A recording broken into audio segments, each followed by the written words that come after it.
I'll be talking about using geospatial for time-sensitive insights. I'll try to tie it in with the previous talk. It's no secret, we work very closely with Centera. We support them on their precision ag initiatives. So yeah, we provide specialized human-in-the-loop services for people who are developing computer vision algorithms or machine learning algorithms to solve problems in computer vision. Some of the spaces we work in: autonomous mobility, which is self-driving cars, self-flying drones, self-navigating trucks. We also do the work in geospatial technology, which is anything from geosat images to drone aerial imagery that has applications in agriculture as well. And we kind of dabble in a number of other areas. Medical AI is a growing field. Anywhere that AI is being used, our work comes in helpful. So some example use cases could be, using aerial devices to inspect, for example, utilities assets, to check for damage, to do inventory counts. Land use classification from aerial imagery is another big use case. Agriculture, the kind of stuff that Demetrius does, is also both aerial and from ground robots. We work with a number of customers in that space. And we also do a lot of asset classification and asset identification from the air. This can be anything from oil silos to railway assets to retail assets, retail chain assets, supply chain assets. So the basic problem that we solve is how to create the training data that can be used to train algorithms to detect and classify objects from the air. Specifically here, I want to talk about time-sensitive aspects. There are specific challenges to time-sensitive intelligence. There are sort of a spectrum of 3 use cases. You have non-time sensitive stuff where you have a few days or a few months to review the data and kind of come up with your analysis. That would be more of a batch-based kind of approach. Then you have sort of near real-time but not real-time time-sensitive intelligence. So that's typically monitoring algorithms in the field or customer experiences that don't need to be real-time, but maybe the customer is waiting for 20 or 30 minutes. Often you have seen when you try to onboard somewhere, there might be a 30-minute gap before you are approved for onboarding. That's a typical case which would be time-sensitive. And then, of course, we have real-time cases, for example, driving a car where there's really no scope for the human in the loop to intervene right there and then. The challenges of time-sensitive intelligence in ag tech, in precision ag, first of all, is the rapid spin-up of use cases. So as you go to different fields and different crops and different diseases, you have to spin up the algorithm to deal with a completely different type of data, which may have very little correlation. The kind of image processing and understanding you need from carrots may be completely different from corns. The use case may be disease, or it may be counting the crops, or it may be looking for weeds. It could be completely different. All of this requires specialized knowledge that resides in the head of agricultural scientists who work for our customers. And the trick here is how do you extract that knowledge and kind of make it slightly generic, slightly narrow and deep, so that a generalist can learn the important aspects of this and contribute to this pipeline.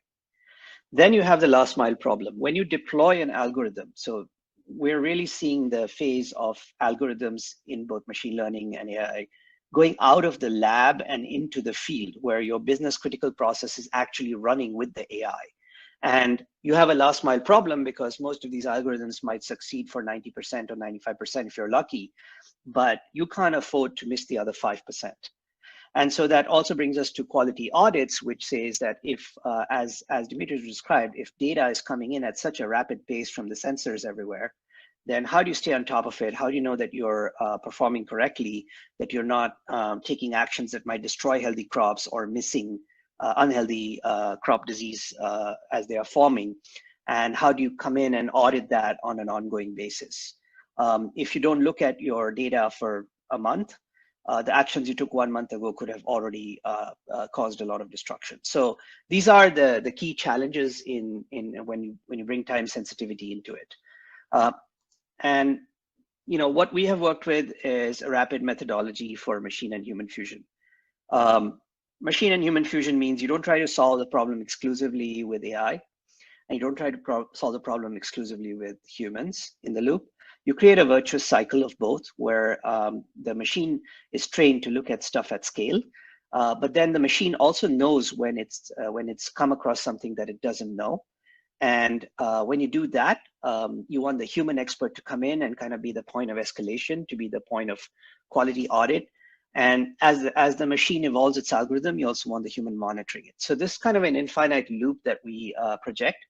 From most technology companies, you will hear the model ops side, how to manage the machine learning models, how to manage the optimization of those models. But we believe that the data ops side is equally important and equally challenging. Just so you know, I will share this presentation after, so don't worry. I want to focus on the highlights. I'm not reading directly from the slides. You can come in at leisure afterwards and look at it. So, you know, if we look at the machine part of it and how to prep yourself, get ready for time-sensitive stuff. Dimitri's pointed out that, you know, one of the big challenges is with the data pipelines. So standardizing your data pipelines so that inside your company, inside your org, multiple use cases can be pushed through a pretty standard API to your machine learning and human pipeline. That's very important. That's one of the big accomplishments that Centera has done over the last couple of years, is really kind of making it easy for any team, any stakeholder in the company to start a machine learning project with leveraging the same data pipelines.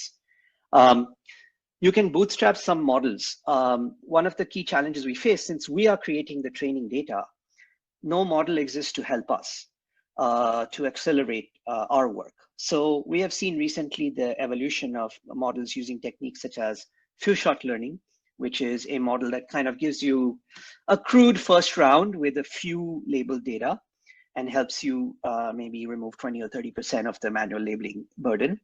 We've also seen techniques like transfer learning, where if you trained it on something else, then you can apply a few data from your current use case and try to get some better results rather than starting from scratch.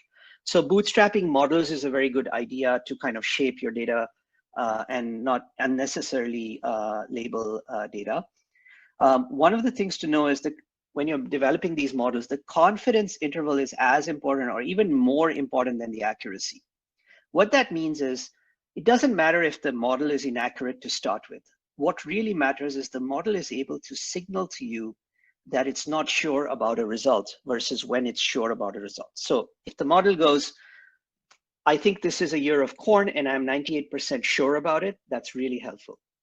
If the model goes, I think this is a year of corn, but I'm only 60% sure about it, you might want to ask a human. That is also super helpful. So the confidence allows you to kind of cut off a threshold for when you trust the machine and when you escalate to a human. So in shaping your algorithms, this would be an area that's frequently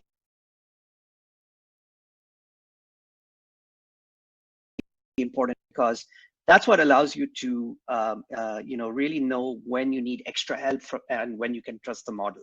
And that's frequently the main question that comes up when you're providing the model out into the world. So finally, as I said, validating via audit pipeline and constantly doing that is very important. So your model's out in the field, you know, Dimitri's drones are running around doing things, and there's data streaming in, there are decisions being made by the algorithms every day.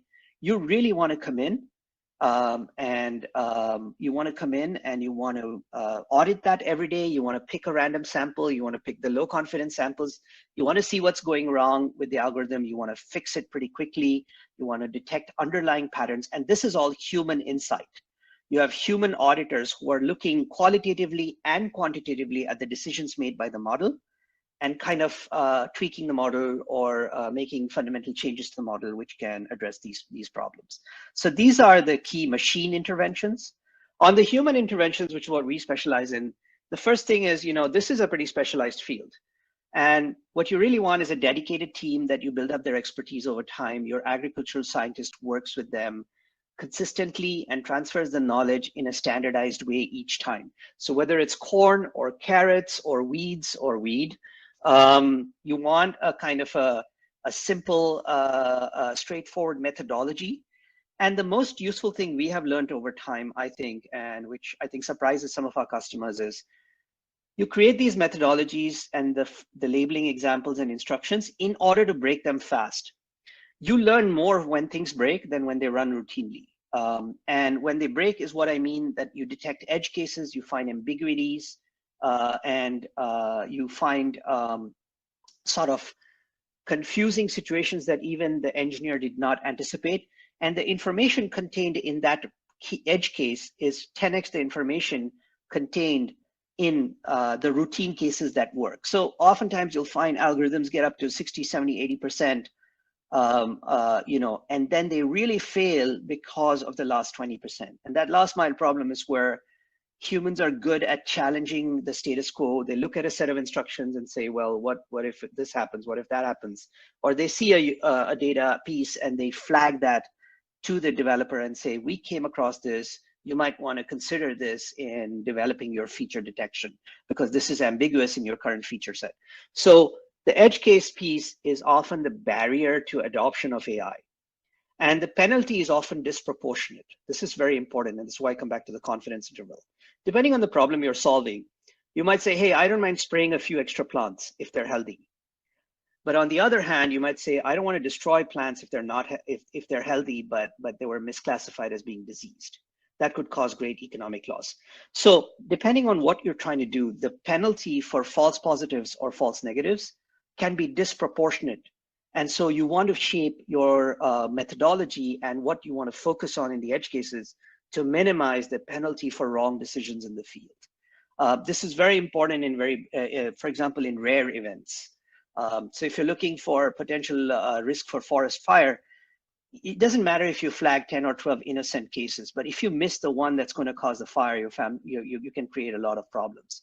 So as you can see, the penalty there is very disproportionate. And this is something you want to consider in designing your instructions and your models. So what are my takeaways? The first is you must co-design the machine plus human. I know most of us are engineers. We love the algorithms. We love to be in our Jupyter notebook and running stuff. But honestly speaking, that's just a small part of the problem. We're mostly configuring algorithms, and we really need to focus on the data. We need to focus on the data methodology, not just the data itself. Put a different way, every little piece of this pipeline matters and deserves mindfulness, a mindful approach. Second, we emphasize repeatable pipelines and instructions. AI is challenging enough as it is. Every use case is different. Every algorithm has to be trained differently, even if you change your use case slightly.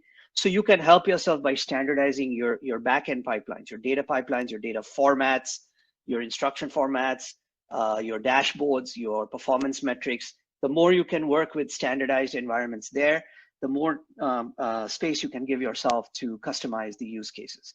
We've worked with customers that spin up a new aerial object identification use case every 2 weeks for a new customer.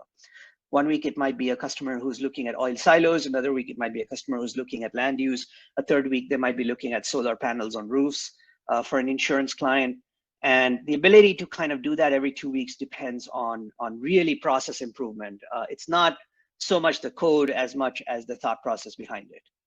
As I mentioned before, design to break is a great principle. Obviously, you want to fix it after, but mainly, disagreement is more information rich than agreement. We learn much more when there's a problem than we do when everything's routine. And finally, you must take care of the last mile. A number of AI initiatives are stuck in this space because they can't get past 80%, 85%, and the customer can't risk the other 15%. It's not a research situation. It's a live situation with an economic benefit and an economic penalty from their end customers. So the last mile, if it's mindfully designed with experts in the loop, if the pipeline escalates uncertain cases, if the audits are done properly, then you have the ability to take your AI to production and be a big superhero in your company. So I think those would be my inputs. Again, I think the models are necessary, but not sufficient, to use a mathematical term. And the data is necessary, but not sufficient. The infinity loop of both and constantly refining both of those is really the key to success in AI. Thank you.